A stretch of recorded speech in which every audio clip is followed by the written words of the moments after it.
สำหรับคลิปนี้นิดเองก็อยากถามทุกคนว่ามีภัยยังเจอเหตุการณ์อายเคยขาตกรรมน้องเมียอยู่เนาะมีภัยยังเจอแน่ทุกคนเนาะแล้วสำหรับมื้อนี้เนาะนิดเองก็บ่แม่นว่าจะหรือฝืนหรืออีหยังดอกเนาะเพียงแต่อยากมาอัปเดตเนาะอัปเดต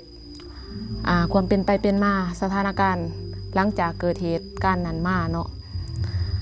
ก็คือเหตุการณ์นั้นเกิดมาตั้งแต่เมื่อวันที่30 เดือนธันวาปี2025เนาะและก็คือปัจจุบันนี้ก็ตกมาฮอดเดือน6ปี2026เป็นระยะเวลา6 เดือนแล้วเนาะ6 เดือนจะกล่าวเข้าสู่7 เดือนแล้วเนาะจะกล่าวเข้าสู่เดือนที่7แล้วเด้อทุกคนเนาะแล้วนิดเองก็ว่าจะมาอัปเดตเรื่องราวต่างๆเนาะเรื่องนี้แม่นเกิดขึ้นกับครอบครัวของสนิทเนาะก็คืออ้ายเคยของสนิทเนาะฆาตกรรมน้องสาวแท้ๆของสนิทเลยเนาะผัวของเอื้อยว่าซั่นซะเพิ่นเกิดเหตุบ่คาดคิดว่าซั่นซะเนาะที่จริงนิดเองก็บ่อยากเว้าเรื่องนี้ดอกเนาะแต่ว่ามันก็หลายๆคนถามเขามาเนาะนิดเองก็เลยว่าจะมาลักษณะว่าเล่าเรื่องก็ว่าได้เนาะทุกคนเนาะเล่าเรื่องหรือว่าอัปเดตสถานการณ์เนาะอัปเดตสถานการณ์สภาพครอบครัวให้ทุกคนได้หูน้ำกันว่าซั่นซะเนาะก็ด้วยความเป็นห่วงเป็นใยจากพี่น้องทางโซเชียลแน่เนาะและก็โดยเฉพาะก็แม่น FC ของสนิทเนาะ FC ทางฝั่งไทยเนาะเพิ่นก็ให้ความเป็นห่วงเป็นใยถามสนิทเขามาเรื่องราวเป็นจังใดแล้วปัจจุบันนี้สภาพครอบครัวนี้เป็นจังใดแล้วก็ผ่านมา6 เดือนแล้วเนาะทุกคนเนาะก่อนอื่นเมิดกราบสบายดีสวัสดีพี่น้องทั้งฝั่งลาวฝั่งไทยและเมืองนอกเนาะเมื่อสุขุสู่คนเด้อเนาะก็ยินดีต้อนรับเข้าสู่ช่องสาวนิดพาส้มเช่นเก่าเช่นเคยเนาะและมื้อนี้เองเนาะนิดเองก็จะมาเล่าเรื่องนี้เนาะเรื่องอ้ายเคยฆาตกรรมน้องเมียเนาะก็เหตุการณ์ก็ผ่านมาก็6 เดือนแล้วเนาะแต่ทุกๆคนมีหลายคนก็ถามด้วยความเป็นห่วงเป็นใยว่าซั่นซะเนาะ ก็ถามเจ้านิดเขามาก็หลายเนาะว่าเรื่องราวเป็นจังใดแล้วเดี๋ยวนี้อัปเดตให้ฟังแน่ว่าซั่นซะเนาะอัปเดตความเป็นไปเป็นมาให้ฟังแน่ช่วงนี้สภาพครอบครัวเป็นจังใดจิตใจทางครอบครัวนี่เป็นจังใดเนาะก็คือเนาะก่อนอื่นมื้อนี้ก็อยากมาเล่าเป็นแบบว่า เป็นวรรคเป็นตอนว่าซั่นซะเนาะเป็น EP ไปก็ว่าได้เนาะก็คือนี่อาจจะเป็น EP ที่1เนาะที่ว่านิดจะมาเล่าเรื่องราวเหตุการณ์ที่เกิดขึ้นกับครอบครัวของสนิทเนาะเกิดเหตุบ่คาดคิดว่าซั่นซะเนาะ ก็คือทุกมื้อนี่ผ่านระยะเวลามา6 เดือนแล้วเด้อทุกคนแต่เนาะแต่ว่าทางศาลก็ยังบ่ทันได้ตัดสินเนาะคือทางอ้ายเคยของสนิทตอนนี้ก็ติดคุกเนาะแต่ว่าศาลก็ยังบ่ทันได้ตัดสินเทื่อทุกคนแต่อันนี้แม่นนิดเองก็บ่ฮู้เนาะบ่ฮู้ว่ากฎหมายเขาเจ้าแบบวางออกแบบใดก็บ่ฮู้เนาะเพราะว่านิดเองก็บ่ฮู้เรื่องกฎหมาย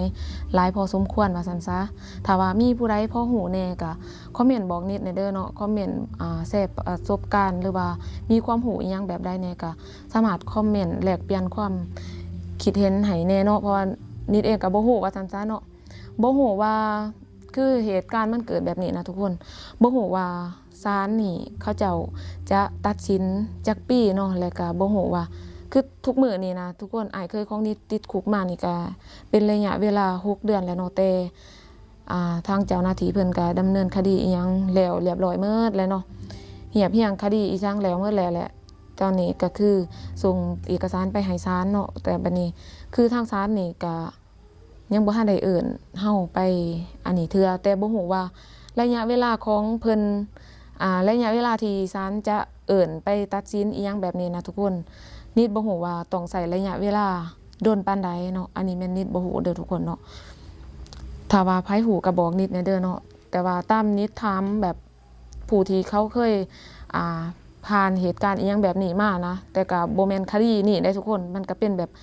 คดีเล็กๆน้อยๆแบบนี้นะเนาะคดีแบบว่าอุบัติเหตุบ่แบบนี้นะก็ เขาเจ้าก็บางคนก็ว่าใช้เวลาประมาณ1 ปีหรือ2 ปีหรือ3 ปีศาลจึงจะเอิ้นไปตัดสินเนาะ แล้วคือทุกมื้อนี่1ศาลบ่ทันได้ตัดสินนักโทษว่าจำคุกจักปีต้องสิว่าจังได๋ต้องเสียเท่าใดอีหยังหั่นนะเขาก็ยังบ่ทันได้ตัดสินเทื่อเนาะแล้วก็ลดล้างพาหนะอีกทุกคนลดน้องสาวของสนิทเนาะที่ผู้ที่จากไปแล้วนะผู้ที่เสียชีวิตหั่นนะรถของเราโทรศัพท์อีหยังทุกอย่างก็คือยังถูกยึดอยู่เนาะยังอยู่นำเจ้าหน้าที่ตำรวจสิว่ายึดก็บ่แม่นเนาะตัวนี้แม่นยังอยู่ในความรับผิดชอบของเจ้าหน้าที่ตำรวจซึ่งเพิ่นก็ยังบ่ทันได้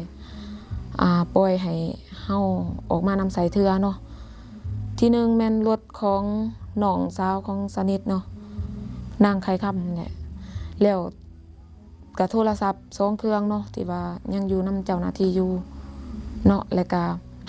คืออ้ายเคยนี่ก็รถจักรของเราเนาะรถกับโทรศัพท์ก็ยังอยู่เนาะก็คันสิว่าแล้วก็เรื่องราวมันผ่านมาแล้วแต่ว่าสิ่งของทุกอย่างแม่นยังบ่ทันได้เนาะแล้วก็ศาลก็ยังบ่ทันได้ตัดสินเด้อทุกคนอันนี้ก็มาอัปเดตเรื่องราวข่าวๆแบบนี้เนาะให้ทุกคนได้รับรู้นำกันก็ที่จริงนิดก็บ่อยากเว้าถึงว่าซั่นซะเนาะแต่ก็ด้วยความเป็นห่วงเป็นใยจากพี่น้องเมื่อสู่คู่สู่คนนี่แหละเนาะก็อยากมาเล่าสู่กันฟังว่าซั่นซะส่วนหลายก็คือคนทางบ้านนิดก็หลายคนเห็นก็เห็นนิดหรือว่าเห็นคนในครอบครัวนิดอีหยังก็ถามได้ทุกคนเนาะก็ถามเรื่องนี้ว่าเป็นจังได๋แล้วศาลตัดสินแล้วบ่อีหยังหลายคนก็คือสิอยากรู้เนาะและนิดก็เลยว่ามาเฮ็ดคลิปในคลิปนี้ว่าซั่นซะเนาะแล้วก็ต้นปลายสาเหตุเนาะสำหรับ FC ทานใหม่ที่ว่ากำลังเข้ามาติดตามสาวนิดก็น่าจะยังบ่ทันฮู้เรื่องเล่าแบบนี้เนาะยังบ่ทันฮู้เรื่องเล่านี่ก็มีเนาะหรือว่าอาจจะเห็นข่าวแบบว่าข่าวในช่องทางโซเชียลต่างๆแต่ก็บ่ฮู้ว่าเป็นคนในครอบครัวของนิดแบบนี้นะเนาะก็อาจจะมีเนาะแล้วก็นิดก็ว่าอยากมาเล่าเบื้องต้นแน่จักเล็กจักน้อยว่าซั่นซะแต่ว่าก็สิเล่าเป็นEP ไปคือนิดว่าอะไรเนาะเราเป็นแบบว่าเป็นสากไปแบบนี้นะเป็น EP ไปแบบนี้เนาะหลังจากที่ว่านิดประกาศน้องหายตัวไปเนาะประมาณ1อาทิตย์จังเห็นเนาะเรื่องเล่านี่ก็เกิดขึ้นมาก็ดนแล้วเนาะบางคนก็ว่าเนาะตอนนั้นคันเซานิดเฮ็ดคลิปเรื่องน้องนี่ยอดวิวคือสิดีแบบว่าหลายคนอยากรับรู้เรื่องเล่าความเป็นจริงออกจากปากจากคนในครอบครัวอีหยังหันนะทุกคน นี่อยากบอกว่าถ้าไผบ่เจอกับตัวเองหั่นนะบ่ฮู้ดอกเนาะว่าแบบมันความเสียใจมันส่ำใดหั่นนะเนาะความเสียใจความช้ำใจมันส่ำใด1ก็คนในครอบครัวกันเฮ็ดกันเองแบบสิแบบจนถึงขั้นเสียชีวิตเนาะแล้วก็น้องสาวก็จากไปแล้วก็อ้ายเคยก็แบบความหมายว่าเสียคน2คนในครอบครัวในเวลาเดียวกันเลยหั้นนะคนหนึ่งก็จากเป็นอีกคนหนึ่งก็จากตายมันบ่มีไผสิมาแบบมีตั้งสติได้บอกเพราะว่าตอนนั้นนิดเองก็ชลวนแน่เนาะชลวนกับเวียกช่วยงานศพอีหยังแน่เนาะแล้วก็2แม่นบ่มีสติบ่มีสมาธิในการเฮ็ดคลิปผู้ใดเว้าอีหยังนี่แทบจะบ่ปากนำเลยเนาะแบบแทบจะบ่เว้านำไผเลยนะมีแต่โพสต์ลงในโซเชียลเนาะว่ามาร่วมเฮ็ดบุญนำเด้อ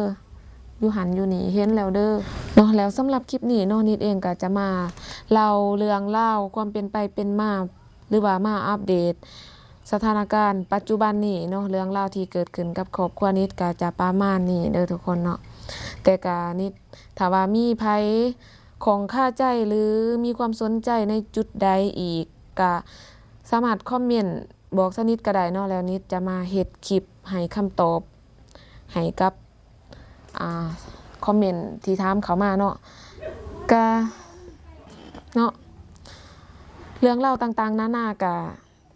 สิประมาณนี้เด้อทุกคนแต่ว่านิดก็เรารายละเอียดก็บ่ทันหมดดอกเนาะแต่ว่าคือนิดเว้าแหละนิดก็ยังเว้าซ้ำไปซ้ำมาอยู่ยังทำใจบ่ได้คือทุกมื้อนี่ก็พยายามลืมแหละเนาะพยายามลืมเรื่องราวที่บ่ดีลืมเรื่องราวทุกสิ่งทุกอย่างแล้วเนาะ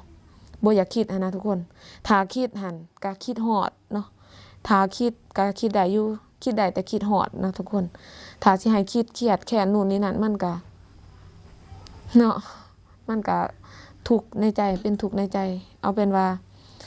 เฮ็ดทุกมื้อให้ดีแล้วก็พยายามลืมเรื่องราวที่บ่ดีที่ผ่านมาเนาะทุกมื้อนี้ก็เฮ็ดหยังบ่ได้เฮ็ดได้แต่เฮ็ดบุญเนาะเฮ็ดบุญให้น้องเนาะเรื่องราวก็สิประมาณนี้เด้อทุกคนแต่ก็นิดก็สิมาอัปเดตอีกเนาะว่าสภาพครอบครัวของเพิ่นเป็นจังไดเดี๋ยวนี้เนาะสภาพครอบครัวสภาพลูกเมียเดี๋ยวนี้เป็นจังไดแล้วก็สภาพสิมาให้การสัมภาษณ์ของคนในครอบครัวอีกเนาะแต่ละคนรู้สึกจังไดสิมีความโศกเศร้าเสียใจซ้ำใดนะตอนนั้นนะเพราะว่านิดเองนี่ก็หูแล้วเนาะว่านิดเสียใจแบบนี้นะทุกคนเนาะ